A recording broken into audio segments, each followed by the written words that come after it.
Give me 15 minutes, and I'm going to prove your garden can produce twice what it's making right now.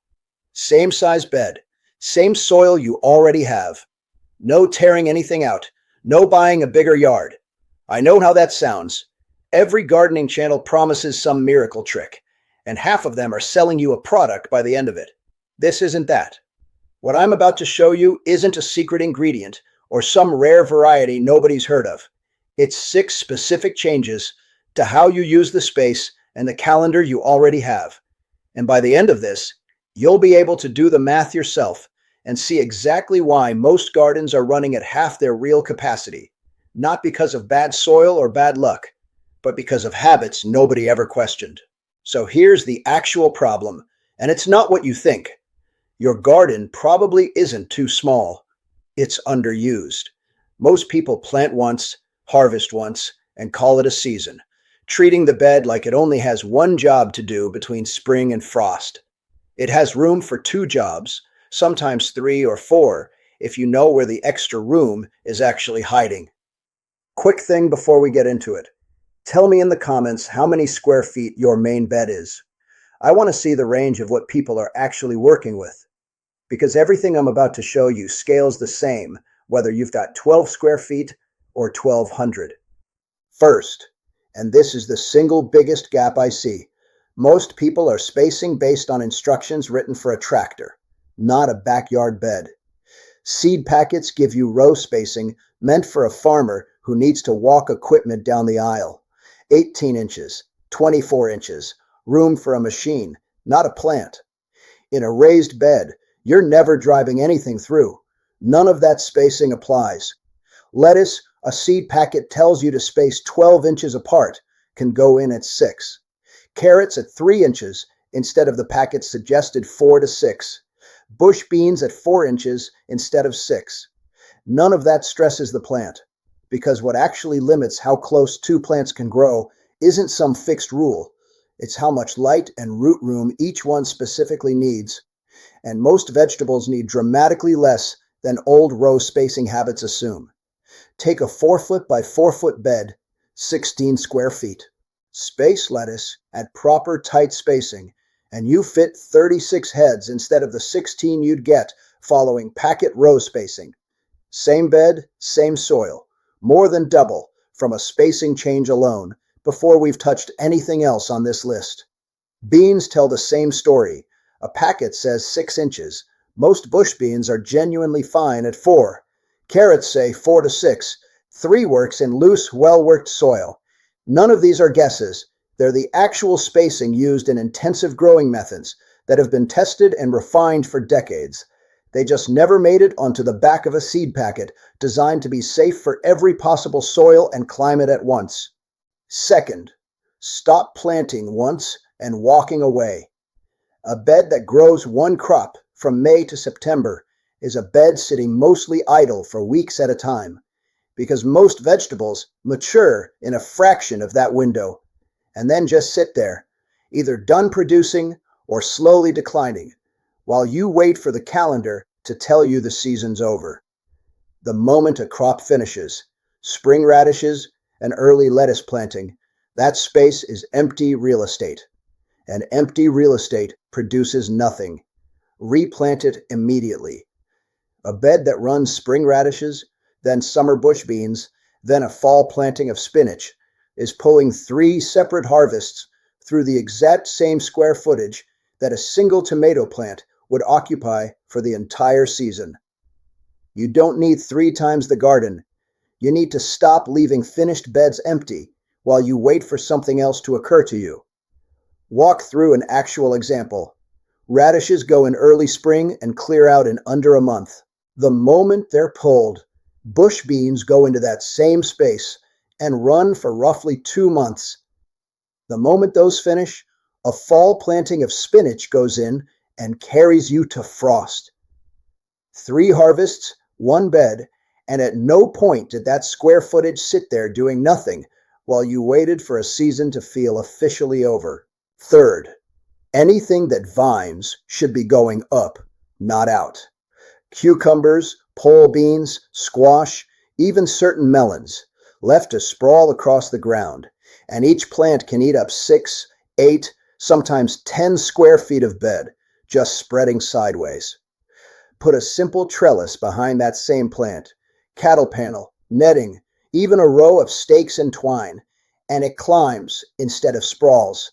And suddenly, that cucumber is occupying maybe 1 square foot of actual bed space at the base, with everything else happening in the air above it. The harvest doesn't shrink, the footprint does. That freed up ground, the 6 or 7 square feet the plant used to sprawl across, is now available for something else entirely. A second crop planted right at the base of the trellis, getting full sun on one side while the vine climbs the other. Pole beans do the same trick as cucumbers, and squash, even the sprawling winter varieties, can be trained up a sturdy enough structure if you support the fruit as it grows heavier.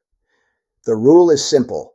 If a plant's instinct is to vine or climb, fighting that instinct by letting it sprawl on the ground is just donating square footage you could be using twice. Fourth, pair fast crops with slow ones in the same space, not one after another, at the same time. A tomato transplant takes weeks before it's big enough to actually shade or crowd anything around it. In that gap, tuck radishes or a quick lettuce right around its base. The radishes are up and harvested in under a month, long before the tomato needs that room, and you've pulled an entire extra crop out of ground the tomato wasn't using yet anyway. This works with almost any slow-starting crop: peppers, broccoli, even a young fruit bush. There's always a window early on where the main plant isn't using its full allotted space, and that window is free real estate if you plant into it instead of leaving it bare and calling it mulch. Fifth, stop treating your first and last frost dates as hard walls. A simple row cover, a cold frame, even a sheet of plastic stretched over hoops buys you real weeks on both ends of the season. Weeks where the bed would otherwise sit bare, waiting for conditions you've decided are required. Push your spring planting 2 or 3 weeks earlier under cover, and stretch your fall harvest 2 or 3 weeks later the same way, and you've added a genuine extra month of production to a bed that used to sit empty during exactly that stretch.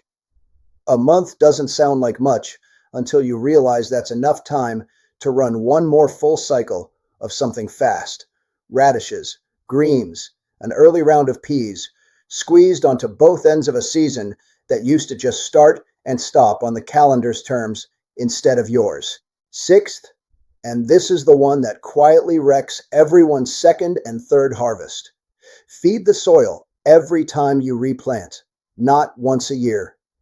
Every crop you pull out took nutrients with it, and a bed that gets planted, harvested, and immediately replanted without anything going back in produces a smaller, weaker second crop than the first, and an even worse third.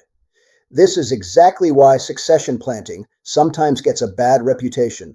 People try it, the second round underperforms, and they assume the technique doesn't work. It works. The soil just wasn't fed. A couple inches of compost worked into the top few inches. Every single time you pull a finished crop and put in the next one, keeps the bed producing at full strength through round 2, 3, and 4, instead of limping through a smaller harvest each time. Add those 6 together: tighter spacing, immediate replanting instead of empty beds, vertical growing that frees up ground space, interplanting fast crops into the gaps slow crops leave behind, stretching both ends of the season, and feeding the soil every time you ask it to produce again. And doubling your harvest isn't a stretch. For a lot of gardens, it's actually conservative. Some of these compound with each other directly. Tighter spacing combined with succession planting alone can more than double a single bed on its own, before vertical growing or season extension even enter the picture. None of this requires more land, more money, or more hours than you're already spending out there. It requires using the land, the calendar, and the soil you already have a little more deliberately than habit usually allows. Here's what that actually looked like on one of my own beds: 4 foot by 8 foot, 32 square feet.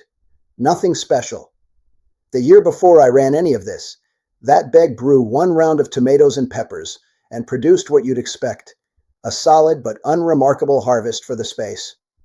The next year, same bed, same soil.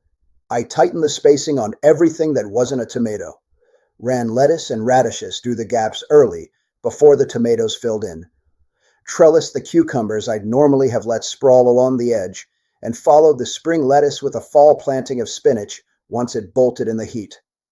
I didn't add a single square foot of new garden. By the time frost hit, I'd pulled more than double the total harvest weight off that same 32 square feet, and the soil wasn't worse for it, because I fed it compost every single time something came out, and something else went in. That's not a hypothetical. That's one bed, one season, the exact 6 things I just walked you through. That's the 15 minutes. No product, no miracle seed, just 6 habits most gardens are missing in some combination. Tell me in the comments which one of these you're not currently doing. I'm genuinely curious which of these 6 is the most common gap, and I read every comment. If you want the deeper breakdown on any one of these, exact trellis setups, a real succession planting calendar, that kind of thing, subscribe so you catch it when it's out. That's really the only reason to. Go look at your garden right now. I promise you, there's at least one of these 6 sitting there, unused.